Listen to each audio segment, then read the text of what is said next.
अथ कीलकम्। ओमस्य श्रीकीलकमन्त्रस्य शिवऋषिः अनुष्टुप् छन्दः। श्रीमहासरस्वती देवता श्रीजगदम्बा प्रीत्यर्थं सप्तशती पाठाङ्गत्वेन जपे विनियोगः। ॐ नमश्चण्डिकायै। मार्कण्डेय उवाच।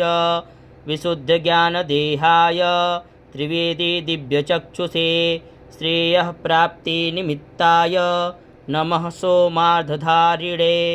सर्वमेतद्विजानीयान् मन्त्राणामभिकीलकम् सोऽपि क्षेममवाप्नोति सततं जाप्य तत्परः।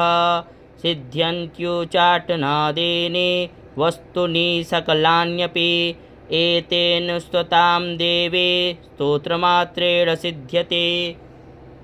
न मन्त्रो न सदं तत्र न किञ्चिदपि विद्यते विना जाप्येन सिद्ध्येत सर्वमुच्चाटनादिकं।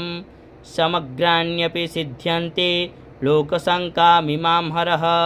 कृत्वा निमन्त्रयामास सर्वमेवमिदं शुभं स्तोत्रं वै चण्डिकायास्तु तक्षगुप्तं चकारसः।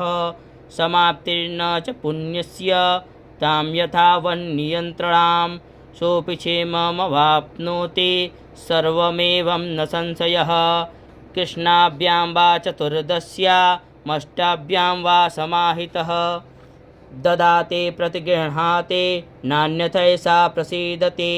इत्थं रूपेण कीलेन महादेवेन कीलितां यो निष्किलां विधायैनां नित्यं जपति संस्फुटं स सिद्धः स गणः सोऽपि गन्धर्वो जायते नरः। न च वाप्यत तस्य भयं क्वापि हि जायते नापमृत्युवशं याते मृतो मोक्षमवाप्नुयात्। ज्ञात्वा प्रारभ्य कुर्वीत न कुर्वाणो विनश्यति ततो ज्ञात्वैव सम्पन्नमिदं प्रारभ्यते बुधैः। सौभाग्यादि च यत्किञ्चित् दृश्यन्ते ललनाजने तत्सर्वं तत्प्रसादेन तेन जाप्यमिदं शुभं। शनैस्तु जप्यमानस्मिन् स्तोत्रे सम्पत्तिरुच्चिकः भवत्येव समग्रापि ततः प्रारभ्यमेव तत्। ऐश्वर्यं यत्प्रसादेन सौभाग्यारोग्यसम्पदः शत्रुहानिः परो मोक्षः स्तूयते सान्निकी जनैः। इति दिव्यः कीलकस्तोत्रम्।